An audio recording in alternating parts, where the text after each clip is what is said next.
அண்மைச் செய்தி. சேலம் மாவட்டம் ஓமலூரில் உள்ள அதிமுக புறநகர் மாவட்ட கழக அலுவலகத்தில் நடைபெற்று வரும் சேலம் மாவட்ட கழக வழக்கறிஞர்கள் பிரிவு நிர்வாகிகள் கூட்டத்தில் அதிமுக பொதுச் செயலாளர் எடப்பாடி கே பழனிசாமி பங்கேற்று ஆலோசனை நடத்தி வருகிறார். இது குறித்த கூடுதல் விவரங்களை செய்தியாளர் மதியழகன் வழங்க கேட்கலாம்.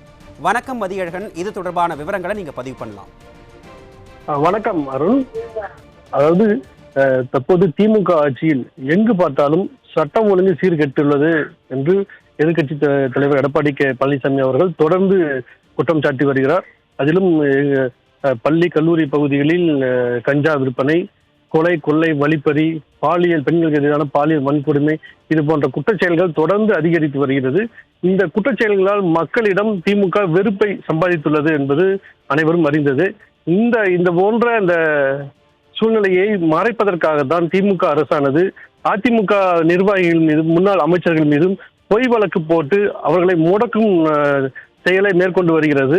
இந்த நிலையில் தான் தற்போது சேலம் மாவட்டம் ஓமலூரில் உள்ள அதிமுக புறநகர் மாவட்ட கழக அலுவலகத்தில் அதிமுக வழக்கறிஞர் பிரிவு நிர்வாகிகள் கூட்டம் தற்போது நடைபெற்றுக் கொண்டிருக்கிறது.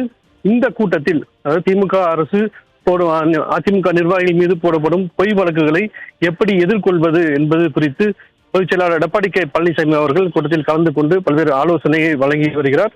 இந்த கூட்டத்தில் கழக அமைப்பு செயலாளர் செம்மலை, மாநில வழக்கறிஞர் பிரிவு செயலாளர் இன்பதுரை, சேலம் புறநகர் மாவட்ட கழக செயலாளர் இளங்கோவன், மாநகர் மாவட்ட கழக செயலாளர் வெங்கடாஜலம், மாநிலங்களவை உறுப்பினர் சந்திரசேகரன், சட்டமன்ற உறுப்பினர்கள் மணி பாலசுப்ரமணியம், ஜெய்சங்கரன், நல்லதம்பி, சித்ரா, ராஜமுத்து, மாநில வழக்கறிஞர் பிரிவு துணை செயலாளர் சரவணன், சேலம் புறநகர் மாவட்ட வழக்கறிஞர் பிரிவு செயலாளர் சித்தன், மாநகர் மாவட்ட வழக்கறிஞர் பிரிவு செயலாளர் வீரகுமார் மற்றும் மாநகர அவைத்தலைவர் பன்னீர்செல்வம், முன்னாள் சட்டமன்ற உறுப்பினர்கள் எம் கே செல்வராஜ், ரவிச்சந்திரன், வெற்றிவேல் உள்ளிட்ட நிர்வாகிகள்லாம் பங்கேற்றிருக்காங்க.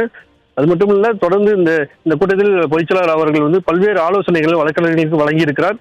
அதிலும் குறிப்பாக திமுக அரசு பொய் வழக்கு போடுவதை எதிர்கொள்வதும், அது மட்டும் இல்லாமல் சமூக ஊடகங்களை போலியான சமூக ஊடகங்களை மூலம் அதிமுக அரசு மீது அவப்பை ஏற்படுத்தும் வகையில் பொய்யான தகவல்களை வெளியிடுவது, இது போன்ற செயல்களை சட்ட ரீதியாக எதிர்கொள்வது குறித்து கழக பொதுச் செயலாளர் அவர்கள் வழக்கறிஞர்களுக்கு பல்வேறு ஆலோசனை வழங்கி வருகிறார்கள். அருண்,